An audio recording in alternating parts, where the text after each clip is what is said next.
Bismillahirrahmanirrahim. Alhamdulillahi rabbil alamin. Lahun ni'matu wa lahul fadlu wa lahus sana'ul hasan. Wa salawatullahi al-barrir rahim wal malaikatil muqarrabin ala sayyidina Muhammadin wa ala alihi wa sahabatihi at-tayyibin at-tahirin. Allah as'al an yarzuqana ikhlasan niyyati fil qawli wal amal. Rabbi israh li sadri wa yassir li amri wahlul 'uqdatam min lisani yafqahu qawli. Allahumma faqihna fid din, Allahumma iftah 'alaina futuhal 'arifin. Udzakirukum wa udzakiru nafsi bi ikhlasin niyyati lillahi ta'ala li'anna an-nabiyya sallallahu alaihi wasallam qala Inna Allah la yaqbalu minal amali illa ma kana khalisan lahu wa mabtughiya bihi wajhuh. Jadi sebelum kita memulai kajian, saya mengajak semuanya untuk selalu mengikhlaskan niat karena Allah Subhanahu wa taala dalam melaksanakan amal baik yang kita lakukan, karena baginda Nabi besar Muhammad sallallahu alaihi wasallam bersabda yang sekira maknanya, sesungguhnya Allah Subhanahu wa taala tidak menerima amal seseorang kecuali amal tersebut ikhlas karena Allah Subhanahu wa taala. Jadi insyaallah di pertemuan malam ini kita akan mengkaji tentang makna daripada dua kalimat syahadat. Setelah kita di pertemuan terakhir mengetahui bahwa cara ataupun jalan satu-satunya untuk selamat dari kekal di dalam api neraka itu dengan meyakini dua kalimat syahadat. Begitu juga dengan makna yang terkandung di dalamnya. Hanya ini cara satu-satunya supaya kita selamat dari kekal di dalam api neraka selama-lamanya. Jadi setelah kita mengetahui bahawa cara supaya kita selamat dari kekal di dalam api neraka yaitu dengan meyakini dua kalimat syahadat, maka setelah itu mestinya lah kita tahu apa makna daripada dua kalimat syahadat. Qala al-muallif rahimahullah, makna syahadatain, arti dari dua kalimat syahadat. Fama'na syahadati an la ilaha illallah ijmalan. Adapun makna tidak ada Tuhan yang berhak disembah selain Allah secara global atau secara umum tanpa ada tafsil di dalamnya, tanpa diperinci secara rinci. Secara umum saja makna dua kalimat syahadat, makna Ashhadu an la ilaha illallah secara umum itu apa? A'tarifu bilisani, aku mengaku dengan lisanku. Jadi ketika kita mengatakan Ashhadu an la ilaha illallah, aku bersaksi tidak ada Tuhan yang berhak disembah selain Allah. Ketika kita mengucapkan kalimat tersebut, maka terkandung di dalamnya makna A'tarifu bilisani, aku mengaku dengan lisanku. Lalu apa lagi? Wa a'taqidu, dan aku meyakini dengan hatiku. Jadi di dalam kata aku bersaksi di situ, pertama ada makna aku mengaku dengan lisanku, yang kedua aku meyakini dengan hatiku, dan yang ketiga wa uz'inu, dan aku membenarkan apa yang aku yakini. At-tasdiqu bil qalbi, dan aku membenarkan dan meridhoi apa yang aku ketahui. Arda bima araftu. Jadi ketika kita mengatakan asyhadu an la ilaha illallah, di dalamnya terdapat tiga makna. Yang pertama pengakuan dengan lisan, yang kedua meyakini dengan hati, dan yang ketiga meridhoi ataupun membenarkan apa yang telah kita yakini tersebut. Al-i'tiraf, al-i'tiqad, dan al-iz'an. Pengakuan, keyakinan, dan keriduan. Nah, itu dia. Itu dia makna ketika kita mengatakan asyhadu an la ilaha illallah. Aku bersaksi bahwa tidak ada Tuhan yang berhak disembah selain Allah Subhanahu wa ta'ala. Jadi di dalamnya ada makna kita mengakui dengan lisan kita. Yang kedua, kita meyakini dengan hati kita. Dan yang ketiga, al-id'an, yaitu apa? Ar-ridha bima alimta. Yaitu engkau ridho tentang apa yang engkau yakini daripada makna dua kalimat syahadat.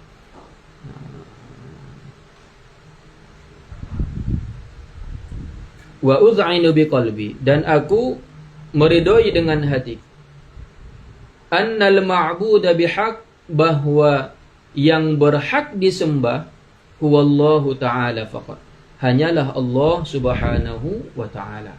Jadi Tuhan yang berhak disembah hanyalah Allah Subhanahu wa ta'ala. Di dalam kalimat la ilaha illallah, di dalam kalimat la ilaha illallah ada kalimat ilahun. Ilahun. Di dalam bahasa Arab, sebagaimana yang dijelaskan oleh Al-Fayyumi, pengarang dari ataupun penyusun daripada, ada kitab di sini namanya Al-Misbahul Munir. Al-Misbahul Munir ini kamus bahasa Arab, dan pengarangnya juga Al-Luwawi, ahli bahasa. Jadi beliau menyebutkan di dalam kamus ini, nanti kalau kita seandainya punya kitab ini, kalau teman-teman punya kitab ini, Al-Misbahul Munir, ini kamus. Tapi kamusnya itu bahasa Arab ke bahasa Arab. Yang dicari bahasa Arab dan dia maknai juga dengan bahasa Arab. Jadi dalam kitab ini Al-Misbahul Munir yang dikarang oleh Al-Luwawi Al-Fayyumi, ahli bahasa yang bernama Al-Fayyumi, di dalam rumus alif, lam, dan ha. Alif, lam, dan ha. Beliau mengatakan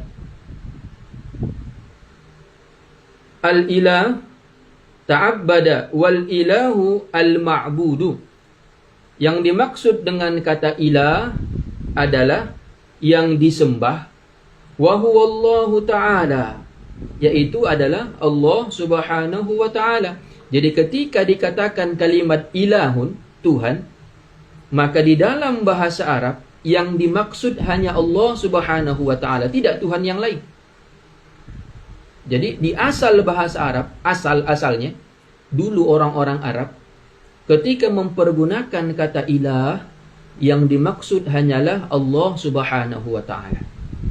Jadi Tuhan-Tuhan yang disembah selain Allah, Tuhan-Tuhan yang batil, Tuhannya orang Yahudi, Tuhannya orang Nasrani, Tuhannya orang Majusi, Tuhannya orang Konghucu, dan agama-agama yang lainnya yang menyembah selain Allah, Tuhan mereka itu dulu tidak dikatakan dengan ilah. Kenapa? Karena penggunaan kata ilah hanya dikhususkan kepada Allah, sebagaimana yang dijelaskan dalam bahasa. Kalimat ilah itu kan bahasa Arab. Tentulah yang paham maknanya, yang tahu artinya adalah ulama-ulama bahasa. Lalu ulama bahasa menjelaskan kalimat ilah huwa al-ma'budu bihaq, hanya dipergunakan kepada Tuhan yang berhak disembah, yaitu Allah Subhanahu wa ta'ala. Lalu katanya di kitab ini, summa sta'arahul musyrikun lima abaduhu min dunillah. Kemudian orang-orang musyrik, orang-orang yang menyembah selain Allah, mereka mempergunakan kata ilah ini kepada Tuhan-Tuhan mereka selain daripada Allah Subhanahu wa ta'ala. Jadi asal kata daripada ilahun ditujukan kepada Allah, khususnya hanya kepada Allah. Akan tetapi orang-orang musyrikun, mereka mengambil kata ilahun ini dan menyandarkannya kepada Tuhan-Tuhan mereka yang tidak berhak disembah. Maka ketika kita memaknai la ilaha illallah, makna yang sesuai dengan bahasa Arab dimaknai dengan la ma'buda bihaqqin illallah. Tidak ada Tuhan yang berhak disembah selain Allah. Kenapa? Karena kata ilahun ini dipergunakan juga sama orang-orang musyrikun. Dan mereka sandarkan kepada Tuhan-Tuhan mereka. Jadi untuk meniadakan Tuhan-Tuhan mereka, bahwa Tuhan mereka itu tidak layak disembah, Maka kata para ulama, ilahun di situ maknanya al-ma'budu bihaq, ditambah kalimat haknya untuk mengeluarkan Tuhan-Tuhan yang tak berhak disembah, yaitu Tuhannya orang Nasrani, Tuhannya orang Yahudi, Tuhannya orang Majusi dan sebagainya.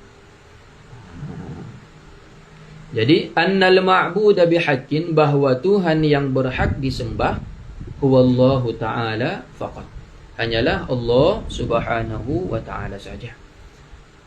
Jadi di dalam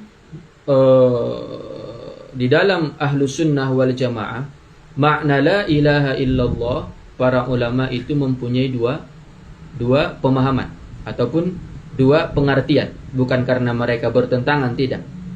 Dalam memahami makna la ilaha illallah ada dua tafsiran di situ, dan dua-duanya adalah tafsiran Ahli Sunnah wal Jamaah.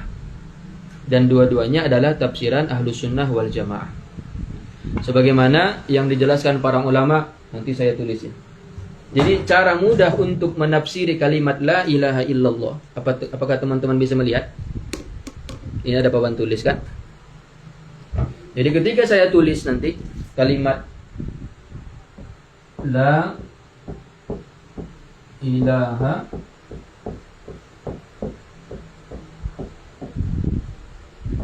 illallah, apa teman-teman bisa melihat? Bisa, Ustaz. Bisa kan? Bisa. Oke. Kalimat la ilaha illallah, cara mudah untuk menafsirinya, karena di dalam pemahaman Ahlussunnah wal Jamaah ada dua tafsiran tentang la ilaha illallah ini, dan kedua-duanya benar.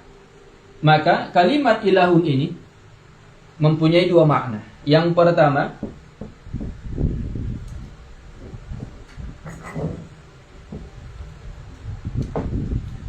ma'budun bihaqqin. Yang kedua, khaliqun. Yang kedua maknanya khaliqun. Jadi bagaimana cara memahaminya? Kita buang saja kalimat ilahnya, lalu kita masukkan salah satu makna yang dua ini. Kalau kita ingin tafsiran yang pertama, kita katakan la ma'buda bihaqqin illallah, tidak ada Tuhan yang berhak disembah selain Allah. Itu yang pertama. Ketika kita menginginkan makna yang kedua, tafsiran yang kedua yang bermakna khaliq, kita katakan la khaliqa illallah, tidak ada yang menciptakan dari tiada menjadi ada selain Allah subhanahu wa ta'ala. Dan kedua-duanya adalah tafsiran Ahlus Sunnah wal Jamaah. Kedua-duanya adalah tafsiran Ahlus Sunnah wal Jamaah. Akan tetapi tafsiran yang kedua ini ditafsirkan oleh Imam Ahli Sunnah wal Jamaah, yaitu Imam Abu Hasan al-Ash'ari, dan Syekh kita Syekh Abdullah al-Harari yamilu ila hadha tafsir, lebih condong kepada tafsir la khaliqa illallah. La khaliqa illallah. Tapi sebahagian ulama Asy'ariyah, mereka menafsirkan la ilaha illallah dengan tafsiran la ma'buda bihaqqin illallah. Itu juga benar. La ma'buda bihaqqin illallah, itu juga benar. Akan tetapi kalau dilihat makna la khaliqa illallah, itu pemaknaannya lebih luas, lebih umum daripada la ma'buda bihaqqin illallah. Cuman nanti kalau kita lihat di kitab Sirat ini tadi yang baru kita baca, ataupun di kitab Mukhtasar yang dikarang oleh Syekh Abdullah al-Harari, beliau lebih condong di dua kitab itu menjelaskan makna la ilaha illallah dengan kalimat la ma'buda bihaqqin illallah. Walaupun pada dasarnya beliau lebih condong kepada pendapat la khaliqa illallah, tapi di dua kitab ini As-Sirat dan Al-Mukhtasar, beliau menyebutkan makna la ilaha illallah dengan tafsiran la ma'buda bihaqqin illallah. Apa alasannya? Alasannya untuk menjelaskan kepada kita sebagai dalil bahwa bantahan kepada Wahabi nanti. Jadi beliau lebih condong kepada pendapat di dua kitab ini, ya, di dua kitab As-Sirat dan Al-Mukhtasar, lebih condong kepada tafsiran la ma'budu bihaqqin illallah. Tujuan beliau untuk menjelaskan kepada kita bahwa Allah lah Tuhan yang memang layak ataupun yang sebenar-benarnya disembah. Dan ini juga bantahan kepada kelompok Wahabiyah yang mereka mensyirikkan orang yang bertawassul ataupun orang yang bertabarruk dengan para nabi ataupun dengan para wali. Karena ketika kita bertawassul ataupun bertabarruk kepada para nabi dan para wali, maka tidak ada muncul di hati kita bahwa mereka lah yang menciptakan, bahwa mereka lah Tuhan yang memberikan rezeki ataupun yang menolakkan mudarat. Tidak. Akan tetapi yang memberikan rezeki dan menolakkan mudarat adalah Allah Subhanahu wa taala saja. Jadi makanya beliau di dua kitab ini, As-Sirat dan Al-Mukhtasar, beliau lebih condong kepada tafsiran makna daripada la ilaha illallah dengan la ma'budu bihaqqin illallah. Tapi kalau di antara dua tafsir ini selain daripada dua kitab ini, beliau lebih condong kepada tafsiran la khaliqa illallah.